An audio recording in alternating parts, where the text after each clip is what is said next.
শুরুতেই সবাইকে পহেলা বৈশাখের অগ্রিম শুভেচ্ছা।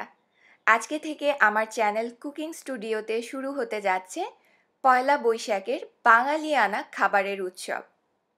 এই খাবারের উৎসবে ইলিশ খিচুড়ি থেকে শুরু করে ইলিশের নানা পদ, বিভিন্ন ধরনের ভর্তা, এছাড়া থাকবে বিভিন্ন ধরনের ভাজাভুজি আর সেই ট্রেডিশনাল মুড়ি মুড়কি জাতীয় খাবার, যেগুলো আমরা কিনা বানাতে জানি না, অথবা ছোটবেলায় মেলা থেকে কিনে খেয়েছি, অথবা কালের স্রোতে আমাদের কিচেন থেকে হারিয়ে গেছে।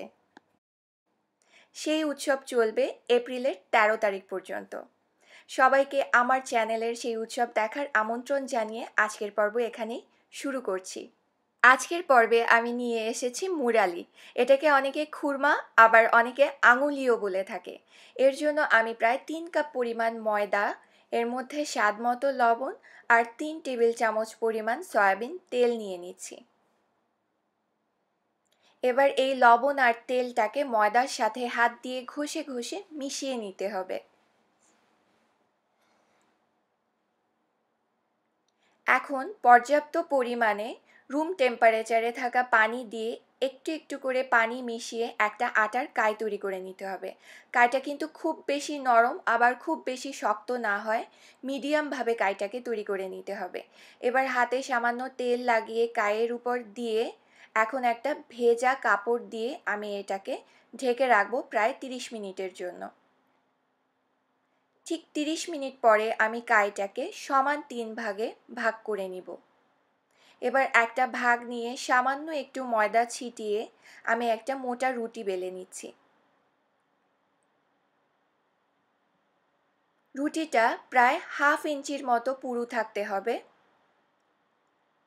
এবার একটা পিৎজা কাটার দিয়ে আমি কেটে ঠিক মুরালি যেরকম থাকে লম্বা লম্বা সেরকম শেপ করে কেটে নিচ্ছি।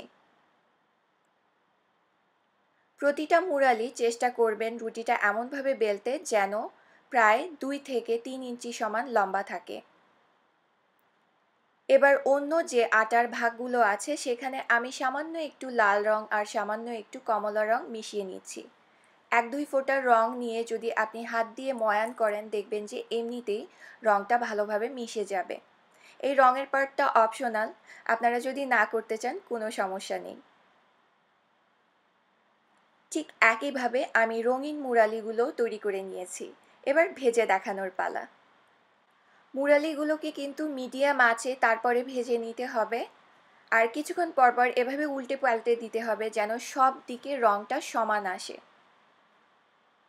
ঠিক যখন এরকম হালকা ব্রাউনিশ কালার চলে আসবে তখন একটা ঝাঁঝরিযুক্ত চামচের সাহায্যে এক্সট্রা তেলগুলো ফেলে নিয়ে আমি একটা টিস্যুর উপর তুলে নিচ্ছি যেন এক্সট্রা তেলগুলো চলে যায়।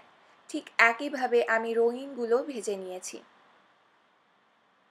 আজকে আমি গুড় আর চিনি এই দুটো দিয়েই কীভাবে তৈরি করতে হয় সেটা দেখাবো। এর জন্য আমি এখানে প্রায় ২ থেকে ৩ টেবিল চামচ পরিমাণ পানি নিয়ে তার মধ্যে নিয়ে নিচ্ছি ১ কাপ পরিমাণ গুড়। এবার এই গুড়টাকে মিডিয়াম আঁচে জাল করে গলিয়ে নিতে হবে। খেয়াল রাখতে হবে যেন গুড়টা পুড়ে না যায়। যখন গুড়টা পুরোপুরি গলে গিয়ে এরকম ফেনার মতো দেখতে পাবেন, তখন এই গুড়টাকে দেখে নিতে হবে যে এটা রেডি কিনা। এর জন্য একটা পানিযুক্ত বাটির উপরে ১-২ ফোঁটা গুড় দেওয়ার পরে আপনি যখন দেখবেন এটা বলের মতো হয়ে আছে আর হাত দিয়ে আপনি ভালোভাবে ধরতে পারছেন, তখনই বুঝতে হবে এটা রেডি।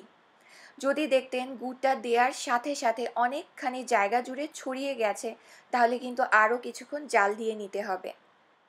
এবার আমি যে রঙহীন মুরালিগুলো আছে যেগুলোতে কালার মেশায়নি সেগুলো দিয়ে দিচ্ছি, আর অনবরত কিন্তু এই পর্যায়ে নাড়তে হবে। নাড়তে নাড়তে একটা পর্যায়ে দেখবেন যে পানি মোটামুটি শুকিয়ে গেছে। তবে মুরালির ক্ষেত্রে গুড়ের একটা ধর্ম আছে, আপনি অনেকক্ষণ জাল দেওয়ার পরে তারপরে পুরা পানিটা শুকাবে, আর ততক্ষণ যদি জাল দিতে যান তাহলে দেখা যাবে যে মুরালিগুলো নরম হয়ে যাবে। এই কারণে পানিটা দ্রুত শুকিয়ে নেওয়ার জন্য আমি প্রায় ১.৫ টেবিল চামচের মতো চালের গুঁড়া দিয়ে দিচ্ছি। আপনারা রেডিমেড চালের গুঁড়াও ব্যবহার করতে পারেন, আবার ঘরে তৈরি চালের গুঁড়াও ব্যবহার করতে পারেন। চালের গুঁড়াটা দিয়ে এভাবে ১-২ মিনিট অনবরত নাড়লেই দেখবেন যে এক্সট্রা যে গুঁড়োর পানিটা আছে সেটা শুকিয়ে যাবে।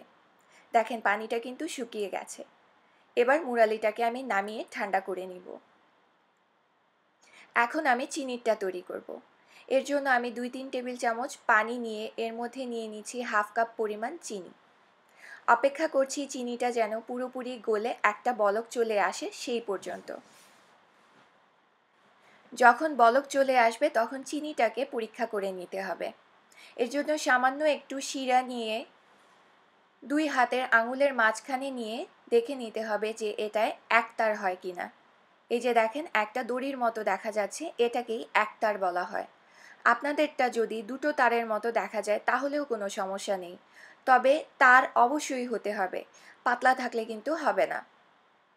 এবার এর মধ্যে রঙিন মুরালিগুলো দিয়ে আমি সেই একইভাবে অনবরত নাড়তে থাকবো। নাড়তে নাড়তে একটা পর্যায়ে দেখবেন যে চিনিগুলো জমে এভাবে সাদা সাদা হয়ে যাচ্ছে আর মুরালির গায়ে চারপাশে লেগে যাবে।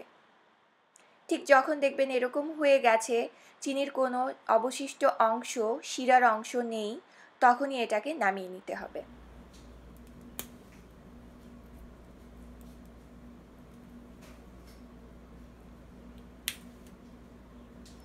এবার আমি একটা রঙিনগুলো ভেঙে দেখাচ্ছি।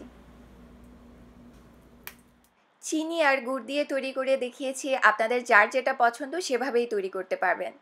আর এটা প্রায় এয়ারটাইট বক্সে 2 মাসের মতো রেখে আপনি সংরক্ষণ করতে পারবেন। আমি যখন বাংলাদেশে ছিলাম, যখনই মেলায় যেতাম কখনোই এটা খাওয়া থেকে মিস হতো না।